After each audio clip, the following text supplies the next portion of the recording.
Today, I'm going to explain to you what are the timeshare assessments fees and why timeshare resorts charge owners.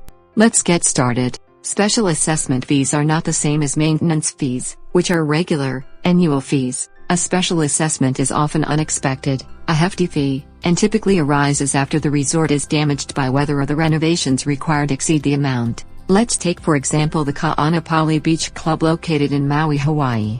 This resort is part of the timeshare network owned and managed by Diamond Resorts International. The COVID pandemic costs for owners of the 𝔸𝕊𝕊𝕊 Beach Club, Maui, which is part of the timeshare network owned and managed by Diamond Resorts International, are buried in the fine print of a $33.7 million budget summary included with the maintenance. A cover letter clarifies the bottom line. Maintenance fees for 2021 will rise 4.5% to 5.2%, depending on what an owner owns, weeks or points. The primary drivers of the increase are higher property insurance, taxes, and an increase in capital reserves. If you own a timeshare, you were probably unable to use it during 2020. As we move toward the end of the year, you will most likely be receiving your invoice for 2021 timeshare maintenance fees soon and assessment fees. The board of directors can pass an assessment at any time, for any amount. Timeshare owners rarely factor in special assessments into their ownership responsibilities and find it difficult to find the extra cash to pay the fee on time. So, what if you weren't prepared or the fee was more than you can pay? Unfortunately, your contract is clear, you have to pay. And if you don't pay, your resort can take action. Expect letters and phone calls attempting to collect. If you are unable to pay the assessment fees, which are different from the annual maintenance fees, most likely you won't be able to use the timeshare.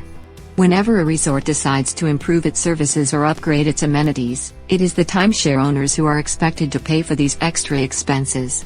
Regular unit upgrades are the most common explanations for a special assessment fee. Another primary reason for charging timeshare owners with special assessment fees is property repairs for damage done incurred from a natural disaster. This especially pertains to timeshares located in nice tropical locations, which may get hit harder during hurricane season.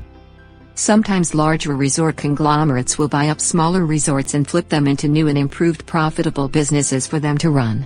But turning a failing resort into a desirable vacation destination isn't cheap, and timeshare owners often receive much of the bill for these resort renovations. Although you had no say in the change in ownership or building plans, you can get charged with paying for resort improvements if the new owners claim the current units don't match up with the high standards of their brand.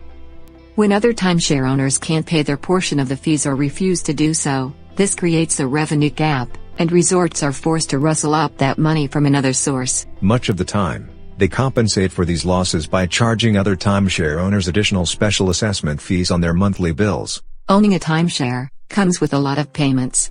On the top of the initial payment, you have the annual maintenance fees and assessment fees, and you still cannot use it anytime you or your family want. If you are ready to be free from your timeshare, we can help you. Federal Financial Law Group have helped thousands of timeshare owners. We are currently offering a complimentary consultation. We have decided to team up with the world's oldest continuously independent company, to serve you better and show you how you can travel better and for less without a timeshare. Contact us today for a complimentary consultation. You can call us at 877-557-9669 or send us a message at 747-216-0301, or you can send us an email.